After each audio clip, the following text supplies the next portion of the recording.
오늘 우리에게 주신 하나님의 말씀은 요한복음 13장 1절에서 20절까지의 말씀입니다. 유월절 전에 예수께서 자기가 세상을 떠나 아버지께로 돌아가실 때가 이른 줄 아시고 세상에 있는 자기 사람들을 사랑하시되 끝까지 사랑하시니라. 마귀가 벌써 시몬의 아들 가룟 유다의 마음에 예수를 팔려는 생각을 넣었더라. 저녁 먹는 중 예수는 아버지께서 모든 것을 자기 손에 맡기신 것과 또 자기가 하나님께로부터 오셨다가 하나님께로 돌아가실 것을 아시고 저녁 잡수시던 자리에서 일어나 겉옷을 벗고 수건을 가져다가 허리에 두르시고 이에 대야에 물을 떠서 제자들의 발을 씻으시고 그 두르신 수건으로 닦기를 시작하여 시몬 베드로에게 이르시니 베드로가 이르되 주여 주께서 내 발을 씻으시나이까. 예수께서 대답하여 이르시되 내가 하는 것을 내가 지금은 알지 못하나 이후에는 알리라. 베드로가 이르되 내 발을 절대로 씻지 못하시리이다. 예수께서 대답하시되 내가 너를 씻어주지 아니하면 내가 나와 상관이 없느니라. 시몬 베드로가 이르되 주여 내 발뿐 아니라 손과 머리도 씻어 주옵소서. 예수께서 이르시되 이미 목욕한 자는 발밖에 씻을 필요가 없느니라. 온몸이 깨끗하니라. 너희가 깨끗하나 다는 아니니라 하시니 이는 자기를 팔 자가 누구인지 아심이라. 그러므로 다는 깨끗하지 아니하다 하시니라. 그들의 발을 씻으신 후에 옷을 입으시고 다시 앉아 그들에게 이르시되 내가 너희에게 행한 것을 너희가 아느냐. 너희가 나를 선생이라 또는 주라 하니 너희 말이 옳도다. 내가 그러하다. 내가 주와 또는 선생이 되어 너희 발을 씻었으니 너희도 서로 발을 씻어주는 것이 옳으니라. 내가 너희에게 행한 것과 같이 너희도 행하게 하려 하여 본을 보였노라.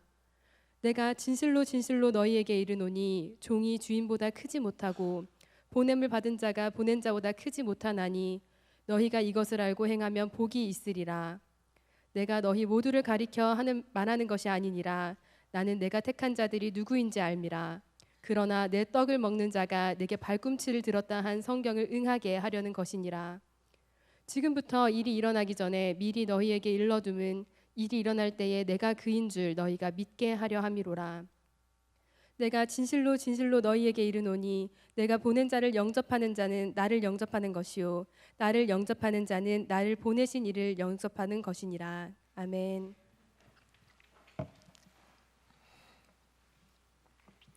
할렐루야. 네. 지난주에 우리는 유대로 다시 가자라는 제목으로 요한복음 11장을 나누었습니다. 요한복음 11장에서는 예수님께서 죽은 나사로를 살리시는 표적을 보여주셨죠. 이 표적은 예수님께서 보여주신 7가지 표적 중에 마지막 표적이었고 이 표적을 끝으로 예수님께서는 십자가로의 행진이 시작된다고 말씀드렸습니다. 그래서 요한복음 후반부에서는 예수님께서 골고다 언덕에서 십자가에 달려 죽으시기까지 여정이 잘 소개되어 있는데 오늘 말씀은 굉장히 유니크합니다. 왜냐하면 오늘 우리가 읽은 이야기는 마태복음, 마가복음, 누가복음에는 없고 다음 거요 요한복음에만 있기 때문입니다. 그럼 오늘 우리가 읽은 말씀은 어떤 이야기죠? 예수님께서 제자들의 발을 씻기신 이야기입니다. 세 글자로 세족식이죠. 그래서 많은 교회에서 이 말씀을 근거로 세족식 무지 많이 있습니다. 보통 여름 성경학교 때나 수련회 때 많이 하잖아요. 선생님들이 발을 씻겨 주시면서 이야기하고 수건으로 닦아주고 새 양말을 신겨주고, 아마 여기 앉아 계신 분들 중에서는 대부분 세족식을 경험했을 것입니다. 직접 발을 씻겨본 경험도 있을 것입니다. 그럼 이 세족식 왜 했느냐? 대부분의 목적은 예수님께서 그 섬김의 모습을 보여주신 것처럼 교사가 아이들을 섬기고 서로가 서로를 섬기는 것을 결단하는 것에 있습니다. 맞습니다. 이 말씀의 주제는 결론적으로 섬김입니다. 그런데 우리는 왜 예수님께서 발을 씻기는 행동을 통해 섬김의 모습을 보여주는지를 알아야 합니다. 아무런 과정 없이 그래 섬겨야 해 라는 것으로만 단순하게 매듭을 지어서는 안 됩니다. 지난주에 말씀드린 것처럼 이 본문은 십자가로의 행진, 십자가의 죽으심이라는 렌즈로 바라봐야 되고 십자가와 섬김의 연결고리를 발견해야 합니다. 그래야 이 말씀 안에 깊이 감추인 하나님의 그 보물을 발견할 수 있습니다. 먼저 1절 읽어보겠습니다. 시작. 유월절 전에 예수께서는 이 세상을 떠나 아버지께로 가야 할 때가 된 것을 아시고 세상에 있는 자기의 사람들을 사랑하시되 끝까지 사랑하셨다. 잘 따라오셔야 돼요. 순식간에 확 지나갑니다. 먼저 유월절 전에 라고 나오는데 여러분 유월절이 어떤 날이죠? 네, 그거요. 마음속에 있는 그거. 이스라엘 백성들이 애굽에서 노예 생활을 했잖아요. 그래서 하나님의 종 모세가 이스라엘 백성들을 애굽에서 이끌고 나오려고 합니다. 하지만 애굽의 왕 바로가 그것을 허락했죠? 안 했어요. 잘 통과했어. 거부하죠. 결국 하나님께서 몇 가지 재앙?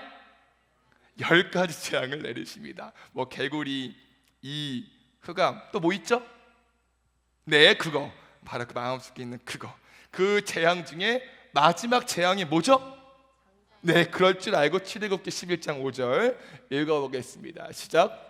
애굽 땅에 있는 모든 처음 난 것은 왕에 앉아 있는 바로의 장자로부터 맷돌 뒤에 있는 몸종의 장자와 모든 가축의 처음 난 것까지 죽으리니. 그러니까 애굽 땅에 살고 있는 사람과 가축 중에 첫째는 모두 다 죽는 재앙이에요. 이 중에 첫째 있으시죠? 죽는다는 겁니다. 그런데 문제가 있어요. 애굽 땅에 애굽 사람만 있는 것이 아니라 이스라엘 그 애굽의 노예로 살고 있는 이스라엘 민족도 있잖아요. 그럼 이스라엘 백성들 모두 죽어야 하나요? 그래서 하나님께서 모세에게 말씀하세요. 흠이 없고 1년 된 어린 양을 죽여서 그 피를 문틀에 바르면 죽음이 넘어간다고요. 살 수 있다고요. 만나볼까요? 출애굽기 12장 13절 시작. 문틀에 피를 발랐으면 그것은 너희가 살고 있는 집의 표적이니 내가 이집트 땅을 칠 때에 문설주에 피를 바른 집은 그 피를 보고 내가 너희를 치지 않고 넘어갈 터이니 너희는 재앙을 피하여 살아남을 것이다. 그 피를 보고 내가 너희를 치지 않고 넘어갈 터이니 너희는 재앙을 피하여 살아남을 것이다. 이렇게 어린 양의 피를 문틀에 발라서 죽음이 넘어간 것, 살아난 것을 기념하는 날이 바로 6월절이에요. 그래서 6월절은 영어로 Passover이죠. 자연스러웠죠? 버터 바른 것처럼. 자, Passover. 그럼 다시 요한복음 13장으로 돌아와서 1절을 보시면 6월절 전에라고 나와 있죠. 여기서 6월절 전에는 시간적으로 예수님께서 십자가에 죽으시기 하루 전을 말합니다. 그럼 예수님께서 언제 죽으신 거예요? 6월절에 죽은 거죠. 6월절에 예수님께서 십자가에 못 박혀 죽으셨습니다. 이것은 곧 어린 양의 피를 발라 죽음의 영이 패스오버된 것처럼 어린 양 대신 예수님께서 그 피로 우리가 죽음에서 패스오버 되었습니다. 영원한 생명의 길이 열렸음을 말하죠. 그래서 세례 요한이 예수님을 향해 뭐라 말합니까? 보라, 세상 죄를 지고 가는 하나님의 어린 양이로다. 그래서 1절을 계속 보시면 예수님께서는 이 세상을 떠나 아버지께로 가야 할 때가 된 것을 아셨대요. 이제 십자가에 달려 죽어야 하는 그때, 자신이 어린 양이 되어 피를 흘려야 하는 그때, 그래서 세상 사람들을 죽음에서 패스오버 시켜 자신의 사명을 완수해야 하는 그때가 된 것을 아셨다는 말이에요. 중요한 것은 그때가 이른 줄 아시고 어떻게 하셨대요?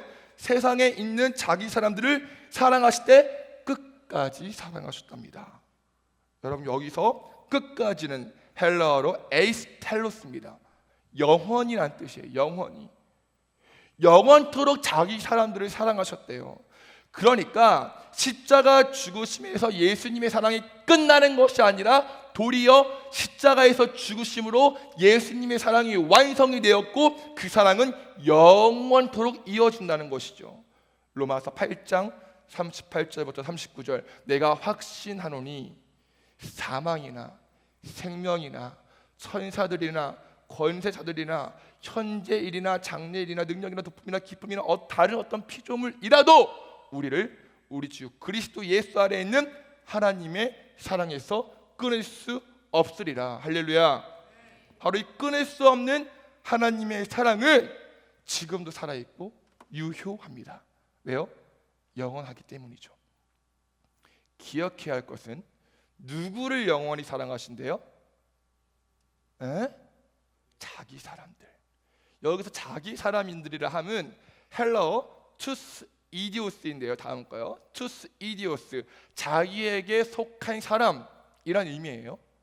그러니까 예수님께서는 자기 사람을 영원히 사랑하시는데 자기 사람은 자신에게, 예수님께 속한 사람이란 말이죠. 그럼 우리가 짚고 넘어갈 것은 무엇이냐? 과연 예수님께 속한 사람이란 어떤 사람이냐 하는 것입니다.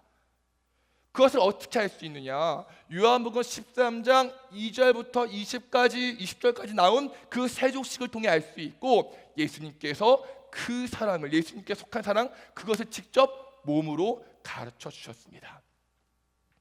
원하는 것은 이 자리에 있는 저와 여러분들은 예수님께 속한 사람, 예수님의 사람, 그리스도인이 되어서 예수님의 영원하신 사랑을 받고 누리시기를 간절히 축원합니다. 사랑받기 싫어요? 축원합니다. 4절부터 5절 읽어보겠습니다. 시작. 잡수시던 자리에서 일어나서 겉옷을 벗고 수건을 가져다가 허리에 두르셨다. 그리고 대야에 물을 담아다가 제자들의 발을 씻으시고 그 두른 수건으로 닦아주시기 시작하셨다. 자, 예수님께서 잡수시던 자리에서 일어나셔서 겉옷을 벗고 수건을 가져다가 허리에 두르셨대요. 대야에 물을 담고 제자들의 발을 씻으시고 그 두른 수건으로 닦아주셨답니다. 머릿속으로 그려지시죠? 여러분 안 좋은 일 있으세요?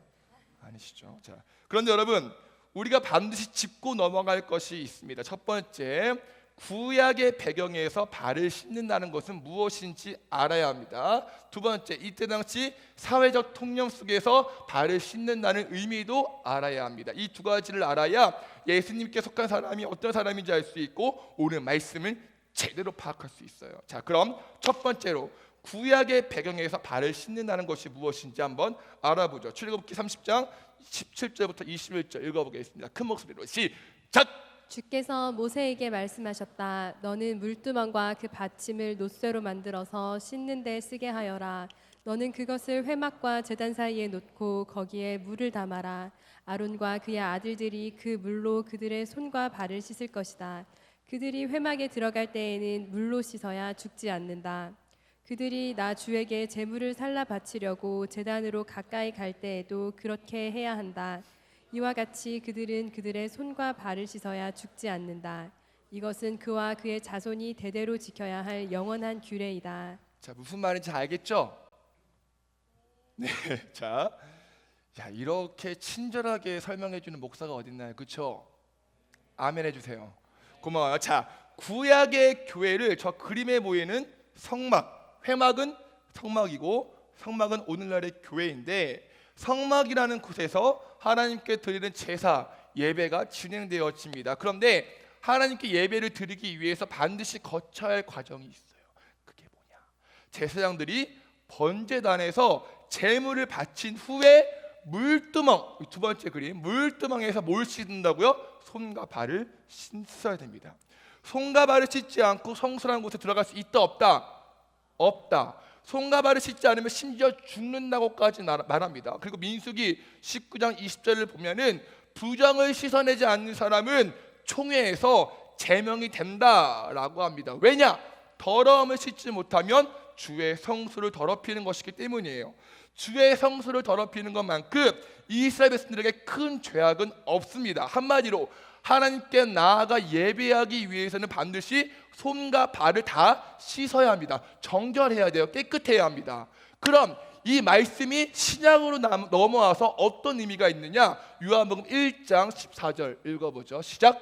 말씀이 육신이 되어 우리 가운데 거하심에 우리가 그의 영광을 보니 아버지의 독생자의 영광이요 은혜와 진리가 충만하더라. 자, 예수님께서 사람 가운데, 우리 가운데 거하셨다고 합니다. 여기서 거하다는 오늘 헬러 많이 배우죠. 헬러 스케노입니다. 스케노는 장막을 의미하는 명사 스케네의 동사 형태예요.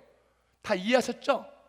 네, 고마워요. 자, 그러니까 14절은 예수님께서 우리 가운데 장막을 치셨다, 성막을 치셨다라는 의미로 번역할 수 있고, 이 말은 곧 예수님보다 성전이다라는 거예요. 자, 요한복음 2장 19절부터 21절 읽어보죠. 시작. 예수께서 대답하여 이르시되 너희가 이 성전을 헐라 내가 사흘 동안에 일으키리라. 유대인들이 이르되 이 성전을 46년 동안에 짓건을 내가 3일 동안에 일으키겠느냐 하더라. 그러나 예수는 성전된 자기 육체를 가리켜 말씀하신 것이라. 네, 예수님은 곧 성전입니다. 그럼 우리는요? 왕 같은 제사장이죠. 따라서 왕 같은 제사장인 우리가 성전인 예수님께 들어가기 위해서는 반드시 무엇을 해야 한다고요? 손과 발을 씻어야 합니다. 정결해야 됩니다. 깨끗해야 돼요. 그럼 오늘 우리가 읽은 말씀에서 제자들을 정결케 하는 의식이 뭐예요? 그게 바로 세족식이라는 거죠. 예수님께서 제자들의 발을 물로 씻기신 것이 첫 번째라면 나중에 십자가에서 흘리신 그 피로 씻기신 것이 두 번째입니다. 네, 예수님께서는 물과 피로 제자들뿐만 아니라 우리를 씻겨주셨습니다. 우리는 예수님께서 십자가에서 흘리신 물과 피로 씻김 받았고 정결케 되고 깨끗하게 되어서 예수님 안으로 들어갈 수 있게 되었습니다. 예수님께 속하게 되었어요. 예수님께서 사랑하시는 사람이 되었습니다. 그 자기 사람이 된 것이에요. 저와 여러분들은 예수 그리스도의 거룩한 물과 피로 예수님의 자기 사람이 된 줄 믿습니다. 그럼 두 번째로 그때 당시 사회적 통념에서 발을 씻는다는 것은 무엇을 의미할까요? 정답부터 말하면 두 글자로 영접이에요. 영접. 왜냐하면 유대인들은 큰 돌 항아리에 물을 담아 두었습니다. 그래서 손님이나 가족이 들어오면은 돌 항아리에 있는 물로 손과 발을 씻고 들어오거든요. 그러니까 손 발을 씻는다는 것은 그 집에 들어가기 위한 필수 관문이고, 주인의 입장에서 손님에게 발과 손을 씻을 물을 준다는 것은 곧 무엇이냐? 당신을 우리 집에 받아들이겠습니다 라는 의미예요. 이제부터 당신은 나와 함께 같은 식탁에서 먹고 마실 수 있습니다. 당신은 나와 동등합니다. 당신은 이제 나의 가족입니다 라는 것을 말한다는 것이죠. 그럼 반대로 씻을 물을 주지 않는다는 것은요, 왜요? 거절한다는 거예요. 우리 집에 들어오지 마. 거절의 의미입니다.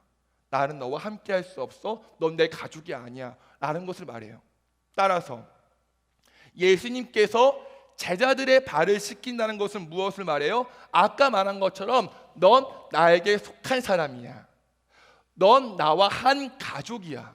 이제 나와 함께 식사할 수 있어. 나와 함께 모든 것을 누릴 수 있어 라는 것을 의미합니다. 한마디로 어떤 사람? 자기 사람. 그래서 예수님께서 의미심장한 말씀을 남기세요. 8절 읽어보죠. 시작. 베드로가 다시 예수께 말하였다. 아닙니다. 내 발은 절대로 씻지 못하십니다. 예수께서 대답하셨다. 내가 너를 씻어주지 않으면 너는 나와 상관이 없다. 자, 예수님께서 발을 씻기시자 베드로가 말립니다. 그래서 예수님께서 뭐라 말씀하세요? 내가 너를 씻어주지 않으면 너는 나와 상관이 없어. 여기서 말하는 상관이란 우리가 일반적으로 생각하는 그런 말이 아니에요. 야, 상관하지 마. 야, 너랑 나 상관하지 마. 이런, 야, 무슨 상관이냐? 이렇게 귀엽죠? 이런 뜻이 아니에요.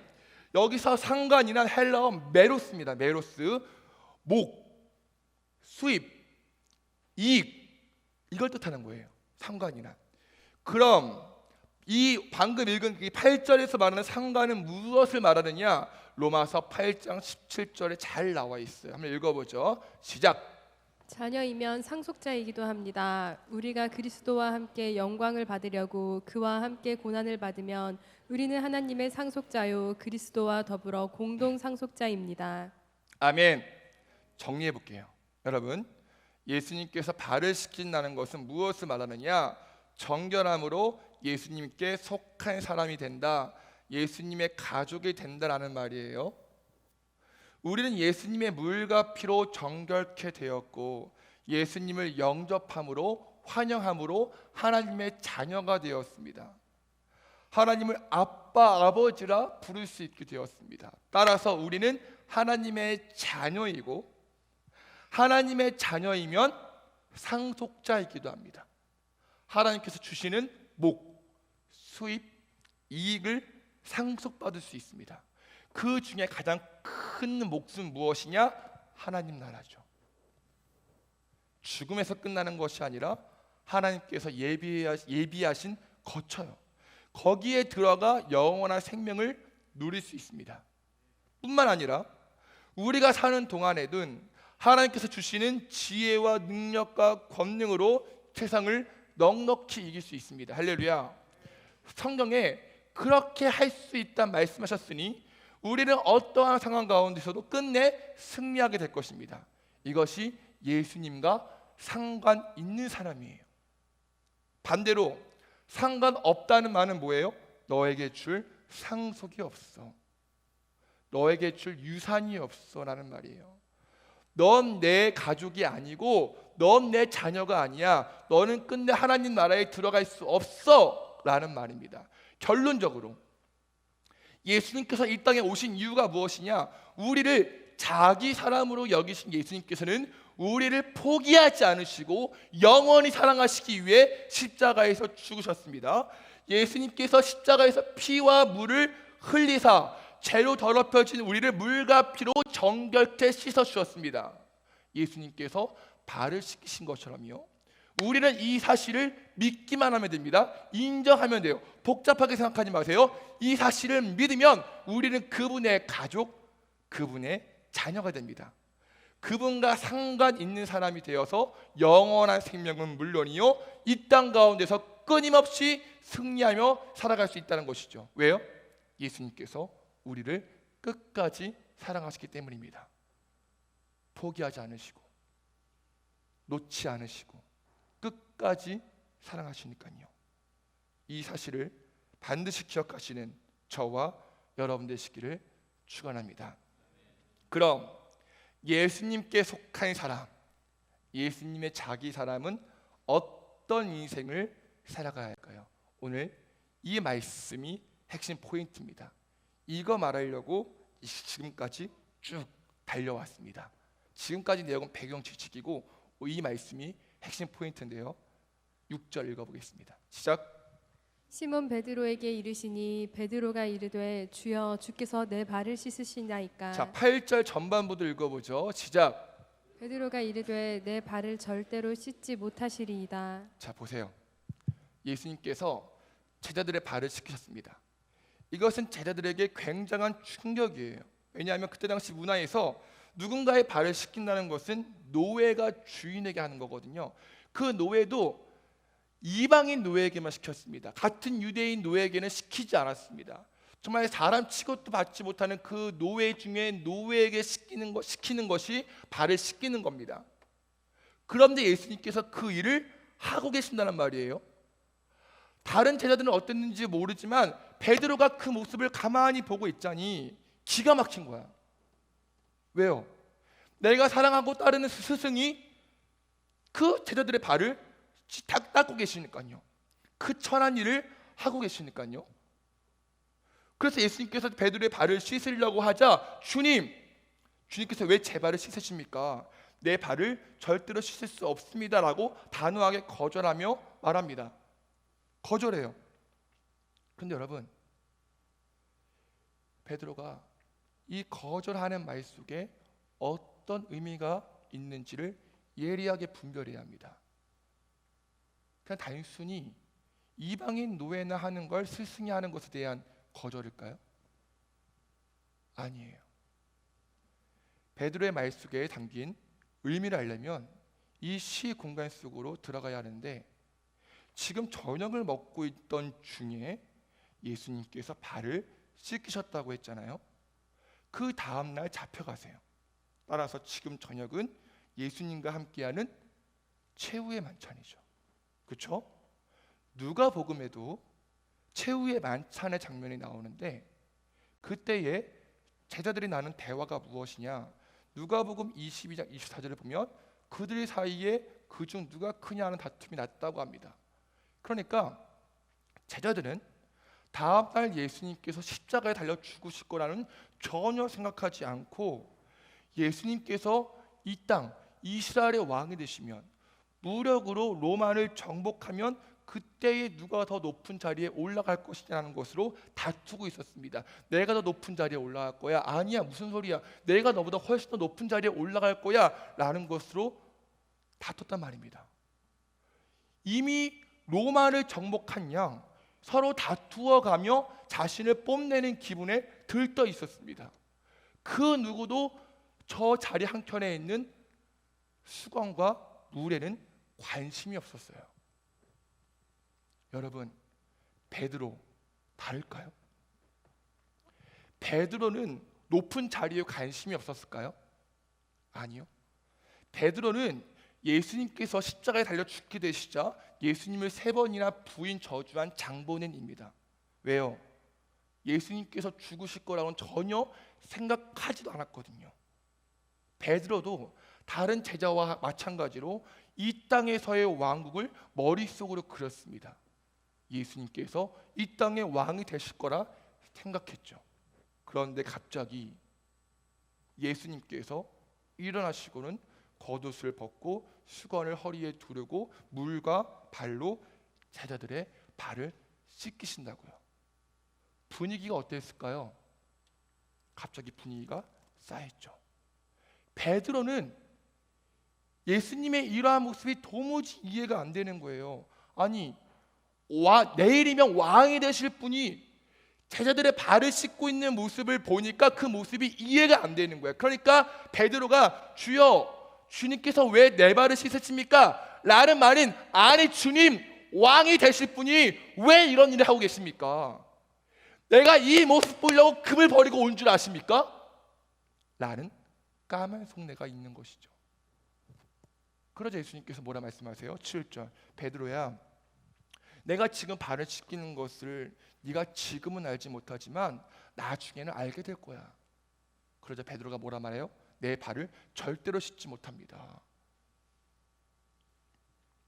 여러분, 예수님께 속한 사람, 예수님의 자기 사람은 베드로와 같이 자기 나라, 자신이 원하는 나라, 자기가 그리는 나라를 꿈꾸는 사람이 아니에요. 높아지려고 하는 사람이 아닙니다. 예수님의 사람은 예수님과 함께 십자가의 길을 걸어가는 사람인 것을 믿으시기 바랍니다. 아까 우리가 읽었던 로마서 8장 17절 기억나시죠? 우리는 예수님께서 흘리신 물과 피로 인해 예수님의 가족이 되었고 그분의 자녀가 되었습니다. 상속자가 되었어요. 하나님 나라를 유업으로 내 몫으로 받을 수 있습니다. 하지만 기억하십시오. 우리가 그리스도와 함께 영광을 받기 위해서는 주님과 함께 고난도 함께 받아야 한다는 것입니다. 그런데 우리는 베드로와 같이 예수님을 자기 보험으로 여길 때가 얼마나 많습니까? 예수님 이거 해주세요. 예수님 도와주세요. 예수님 이것만 해결해 주세요. 이렇게 예수님을 내 나라의 왕으로 세워 내가 원하는 것을 채우려고 하는 내 욕심이 얼마나 많냐고요.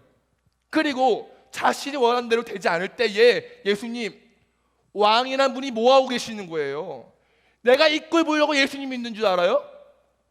하는 모습이 내가 안에 얼마나 많냐고요. 예수님을 점쟁이로, 예수님을 램프의 진이로 여기는 내 모습이 얼마나 많냐고요. 여러분, 이렇게 우리는 이 땅에서 계속 높아지려고 합니다. 바벨탑을 쌓아요. 내 나라, 내 인생, 그것이 더욱더 강해지고 다른 사람들이 나를 부러워하길 원합니다. 우러러보길 원해요. 내가 듣고 싶은 말만 듣기 원합니다. 반대로 높아지고 성공하는 인생을 바라보며 우리가 부러워합니다. 저도 마찬가지예요. 제 안에 질투심과 이기심이 얼마나 많은지 모릅니다. 포기하고 싶지 않은 것들이 참 많아요. 하지만 여러분, 우리를 반드시 기억해야 합니다. 예수님께서 함께 가자 하신 그 나라는 십자가의 길로 가야 합니다. 할렐루야. 좁은 길로 가야 하고 좁은 문으로 들어가야 합니다. 예수님께서는 우리를 낮은 곳에서 우리를 초대하시고 좁은 길로 초대하세요. 너는 내 핏값 주고 산 내 아들이니까, 내 딸이니까, 넌 내 가족이니까 나와 함께 십자가의 길로 가야 해. 그렇게 함께 걸어갈 때에 나와 상관이 있어, 너에게 줄 몫이 있어 라고 말씀하시는 거예요. 그렇다면 우리는 우리 스스로에게 질문해야 합니다. 내가 예수 믿는다고 해서 이 자리에 나와 예비하고 있는데 나는 과연 무엇을 포기하고 있지? 나는 십자가를 지고 있나? 내가 예수님 때문에 참고 있는 것이 뭐야? 나는 예수님을 위해 하고 있는 것이 무엇이지? 내가 아까워하고 있는 것은 무엇이야? 돈인가? 시간인가? 내 자존심인가? 두 손 가득 쥐고 있는 것은 무엇인가? 예수님 때문에 내 인생을 포기할 것만 같은 그런 두려움인가?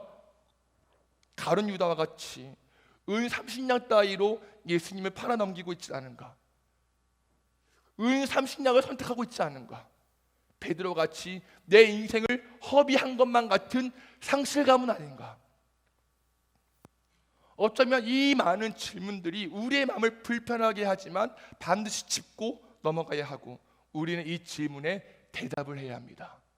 그래야 우리는 예수님과 상관 있는 사람, 예수님의 자기 사람, 예수님의 가족이 됩니다. 그럼 예수님께서 말씀하시는 하나님 나라 무엇인지, 어떤 삶이 십자가의 길을 걷는 것인지 알아보고 말씀을 마치겠습니다. 14절 읽어볼까요? 시작. 또는 선생이 되어 너희 발을 씻었으니 너희도 서로 발을 씻어주는 것이 옳으니라. 네, 너희도 서로 발을 씻어 주어야만 옳다고 말씀하세요. 여기서 옳다는 의무입니다. 해도 되고 안 해도 되는 것이 아니라 반드시 그래야만 한다는 것이죠. 그럼 서로의 발을 씻어주는 것은 무엇일까요? 34절 35절 읽어보겠습니다. 시작. 이제 나는 너희에게 새 계명을 준다. 서로 사랑하여라. 내가 너희를 사랑한 것 같이 너희도 서로 사랑하여라. 너희가 서로 사랑하면 모든 사람이 그것으로써 너희가 나의 제자인 줄을 알게 될 것이다. 할렐루야, 할렐루야. 예수님께서 이 13장 맨 끝 구절에 새 계명을 주셨습니다. 내가 너희의 발을 씻겨준 것처럼 너희도 서로의 발을 씻겨주는 것이 마땅해. 내가 너희를 사랑하는 것 같이 너희도 서로 사랑해야 해. 이것이 예수님께서 말씀하시는 하나님 나라이고, 이것이 우리가 짊어져야 할 십자가라는 것이죠. 중요한 것은 2절에 가룟 유다가 예수님을 팔아넘길 것을 예수님께서는 이미 아셨음에도 가룟 유다의 발까지 씻으신 것처럼, 우리가 섬겨야 할 대상, 우리가 사랑해야 할 대상은 내가 좋아하는 사람, 내 편을 들어주는 사람, 내 인생을 응원해주는 사람이 아니라 내가 싫어하는 사람, 내가 꺼려하는 그 사람까지도 섬기고 사랑해야 한다는 것입니다. 사랑하되 끝까지 사랑해야 합니다. 이렇게 그들을 섬기고 사랑하는 사람이 십자가의 길을 걷는 사람이며 진정한 예수님의 가족, 예수님의 자기 사람이 것을 믿으시길 바랍니다. 말씀을 정리합니다. 여러분, 우리는 예수님의 가족입니다. 할렐루야. 진노의 자식이었던, 마귀의 자식이었던 우리를 예수 그리스도의 물과 피로 구원해 주시고 우리를 양자, 자녀 삼아 주셨습니다. 양자라고요, 양자.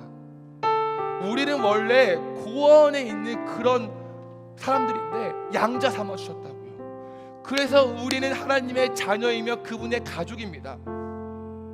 그래서 우리는 그분에게 하나님 나라를 유업으로 받을 수 있습니다. 그 하나님 나라는 우리가 생각하는 이 세상의 모습과는 다릅니다. 내 것만 챙기는 이기적이고 개인적인 나라가 아니에요. 내가 다른 사람보다 높아지는 그런 나라가 아닙니다.